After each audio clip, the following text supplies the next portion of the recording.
Hello दोस्तों, हम फिर आ गए थे एक कहानी माई स्कूल लव जिसको लिखा है राज नंदिनी जी ने और सक्रेड भी इन्हीं को जाता है। सो दोस्तों, हमारी इस कहानी के पूरे पूरे एपिसोड नंबर आपके 7 हो चुके हैं। हम देखते हैं अगली कहानी में क्या होता है। शुरू करते हैं एपिसोड नंबर 8 और देखते हैं कहानी में क्या होता है। इसी तरह भी 2 महीने बीत गए। इन 2 महीनों में सायरा का एक बार भी ईशान से बात नहीं हुई थी और इन 2 महीनों में ईशान ने कई सारी लड़कियों को ना कर चुका था। सायरा तो कोशिश करने भी नहीं जा सकती थी और वो ईशान की तरफ देखती भी नहीं थी। अगस्त का महीना सायरा का बर्थडे सामने आ रहा था और सायरा अपने बर्थडे के लिए बहुत ज़्यादा एक्साइटेड थी। स्कूल में स्कूल की तरफ से टूर्नामेंट ऑर्गेनाइज किया गया था तो सभी हाउस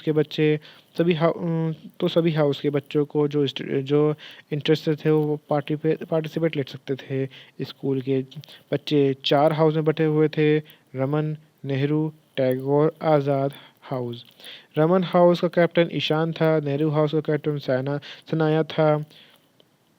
टाइगर हाउस का कैप्टन राधा प्रिया और आज़ाद हाउस का कैप्टन नील था। सभी ग्रुप के टीम लीडर स्कूल इसमें होने वाला बास्केटबॉल टूर्नामेंट के लिए अपने अपने हाउस के बच्चों का नाम लिखने में लगे थे। सीनियर क्लास जाकर सभी सीनियर क्लास में जाकर नाम लिख रहे थे। ईशान सभी क्लास में नाम लिखने चला गया। अब ईशान सारा क्लास में जाकर पूछा, रमन हाउस के स्टूडेंट खड़े हो जाएं। सारा भी रमन हाउस में ही थी पर वो खड़ी खड़ी नहीं हुई तो उसकी दोनों दोस्त चिल्लाने लगी, सारा भी रमन हाउस में है। सारा सारा दोनों को चुप होने वाली बोल सारा दोनों को चुप होने को बोल पर दोनों कहाँ चुप होने वाली थी। आखिर में ईशान सायरा की तरफ देख कर उससे पास आके बोला, तुम्हें पार्टिसिपेट नहीं करना तो नहीं करती, पर तुम खड़ी क्यों नहीं हुई, इसलिए अब तुम्हारा नाम लिख रहे हैं। सायरा गुस्से में ईशान को देखा और ईशान को देख के बोली। इस क्लास के बाद सायरा गुस्से में ईशान को देखा पर ईशान सख्ती से बोला, इस क्लास के बाद बाहर आ जाना। इतना बोल सभी स्टूडेंट को यही बात बोल ईशान क्लास से बाहर चला गया। ये क्लास खत्म होने के बाद सारा मुंह बनाते हुए बाहर जाने लगी अपने सर झुकाए हुए। जब सारा ग्राउंड में आ गई तो बास्केटबॉल के कोर्ट में जाते हुए वक्त उसकी उसकी फेस ईशान की पीछे जाकर टकरा गया तो सारा हड़बड़ाते हुए 4 कदम पीछे जाते हुए नर्वसली बोली, सॉरी सॉरी सॉरी। ईशान ठंडी आहें भरते हुए अपने सर को अफसोस से हिलाकर सभी लड़कियों को लाइन से खड़ा कर दिया और टीम में बांट दिया। हमें सिर्फ 5 लड़कियों को चुनना है तो जो भी अच्छा खेलेगा हम वही टीम में रहेगा। सारा ये बात सुन के ठान लिया कि बहुत गंदा ही खेलेगी ताकि ईशान उसे निकाल दे। लड़कियों को 2 टीम में ईशान बांट दिया। फिर ईशान बॉल बीच में रखते हुए खेल शुरू करने को बोल दिया। सभी एक दूसरे को खेल के ज़रिए बॉल देते हुए खेलने लगे पर सायरा बॉल की जगह ईशान को देखने लगी। जब एक लड़की ने सायरा की तरफ बॉल पास किया तो सायरा का खोया हुआ देख चिल्ला के बोल पड़ी, लड़की बॉल देखो। तब जाके सायरा को होश आया। फिर वो जल्दी से बॉल को पकड़ ली और सब भूल गई कि उससे कुछ ख़राब खेलना है और वो बॉल को पकड़ते के साथ उससे बिना किसी को दिए सबसे बचते हुए बॉल को जाली के अंदर डाल के खुशी से उछल पड़ी। पर सब इन तो तभी उसे याद आया कि उसे ख़राब खेलना था ताकि उसे टीम से निकाल दिया जाए और उसे सब उल्टा कर दिया। ये सोच के चेहरा उतर गया। ईशान को भरोसा नहीं हो रहा था कि सायरा अच्छा खेल लेगी पर सायरा सबसे अच्छा खेल रही, बल्कि नहीं बहुत ही अच्छा खेला। ईशान तो हैरान था। खेल खत्म होने के बाद ईशान टीम बनाने के लिए 5 लड़कियों का नाम लेना शुरू कर दिया, श्रुति, अंजलि, नीलम, प्रिया, सायरा। अपना नाम सुन के सायरा रोने का दिल कर रहा था। इन 5 लड़कियों के अलावा एक्स्ट्रा में 2 लड़कियां का नाम लिया गया था, रिया, अक्साना। तुम दोनों एक्स्ट्रा एक्स्ट्रा में रहोगी। अब सभी अपने अपने क्लास में जाओ। कल से लंच के बाद सभी यहाँ दिखना चाहिए हमें, जिसका जिसका हमने नाम लिया है। सब लड़कियाँ ईशान की बात सुनकर अपना सर हाँ में हिलाने लगी। फिर सबके साथ अपने क्लास जाने लगी पर सायरा ईशान के पास जाते बोली, वो हम पार्टिसिपेट नहीं कर सकते। क्यों? सारों को समझ नहीं आ रहा था कि वो कैसे समझाए। वो कुछ भी किसी को बताना नहीं चाहती थी, इसलिए वो बस सोचने लगी। तो ईशान को लगा ये बस ना खेलने के लिए बहाना सोच रही है। तो ईशान सख्ती से बोला, तुम्हें खेलना होगा, समझ में आया तुम्हें? इतना बोल ईशान वहाँ चला गया तो सारा परेशान होकर अपने क्लास में चली गई।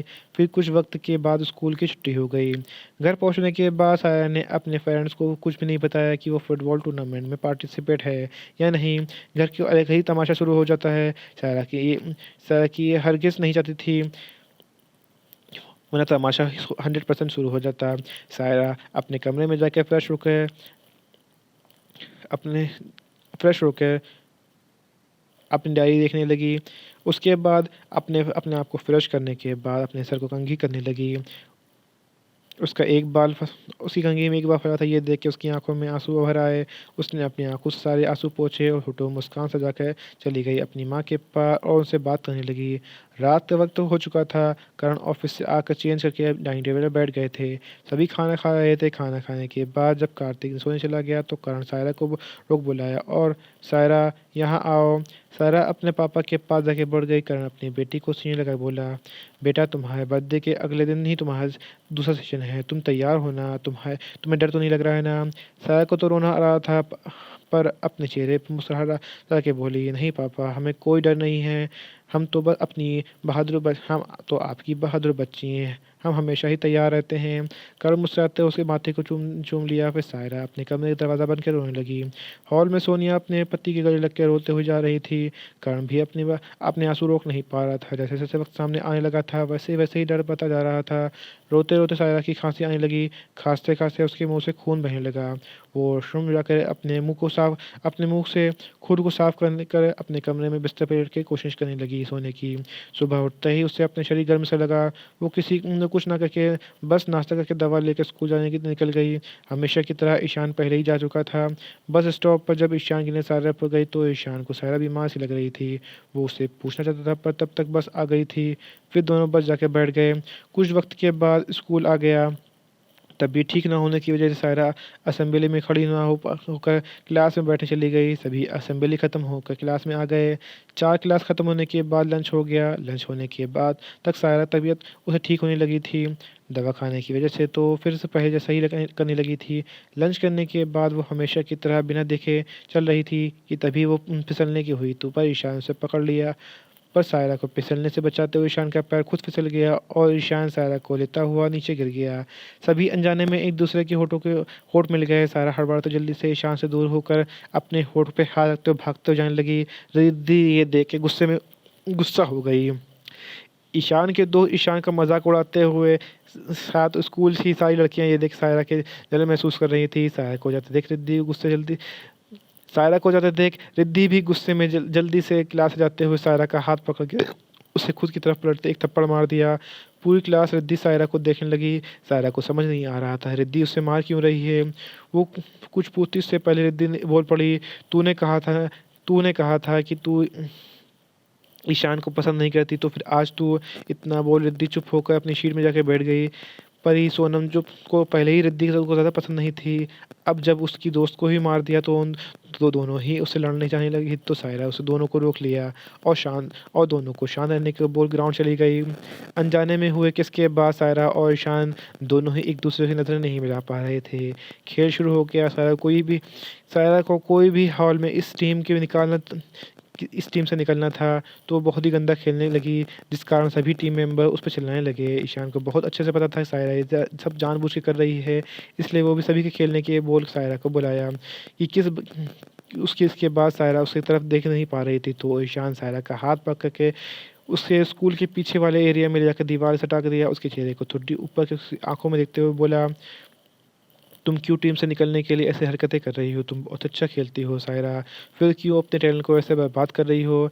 सायरा के पास कहने के लिए कोई शब्द नहीं था, बस उसकी आंखों में आंसू गिरने लगे। तो ईशान शांत होकर पूछा, तुम रो क्यों रही हो? आई एम सॉरी, अगर तुम्हें हमारी हरकतों से डर लग रहा हो तो I am sorry Saira. Saira अपने आंसू पोंछ के बोली, हम खेलना नहीं चाहते बस। सायरा को अपना जिद पे अड़ाता देख ईशान कठोरता से बोला, अच्छा तुम खेलना नहीं चाहती हो? सायरा ने अपने सर को हाँ मिलाया तो ईशान सीधा झुकते हुए उसके होठों को धीरे से किस करके बोला, हमें पता है तुम हमें पसंद करती हो। अगर तुम ये मैच जीत जाओगी तो हम एक दूसरे को अपनी गर्लफ्रेंड बना लेंगे। सायरा को पता था कि उसके पास शायद ही जीने की उम्मीद बची है। अगर वो मरने वाली है तो उससे पहले ही वो अपनी ज़िंदगी के प्यार को महसूस करना चाहती है। वो ईशान की शर्त को मान गई। फिर फिर वापस कोर्ट में आके अपना बेस्ट देने लगी ईशान को। तो खुद पे यकीन नहीं हो रहा था कि उसने खुद उससे किस करके ये बोला कि वो उससे अपनी गर्लफ्रेंड बना लेगा। यहीं पे कहानी का एपिसोड नंबर आपका 8 कंप्लीट होता है। सो दोस्तों आपको एपिसोड नंबर 8 कैसा लगा हमें कमेंट करके ज़रूर बताइए। कहानी का कोई ऐसा अंश, ऐसा भाग जो आपको समझ में ना आया हो, आपको और पता लगा हो तो भी हमें कमेंट करके ज़रूर बताइए। कहानी अच्छी लगी तो इसको लाइक कीजिएगा, शेयर कीजिएगा, चैनल को सब्सक्राइब करिएगा ताकि आपको हमारे आने वाली अगली वीडियो तक आसानी से पहुँच सके। सो दोस्तों हम फिर मिलेंगे एक नए वीडियो के साथ, एक नए एपिसोड के साथ। तब तक के लिए मुझे इजाज़त दीजिए। धन्यवाद दोस्तों।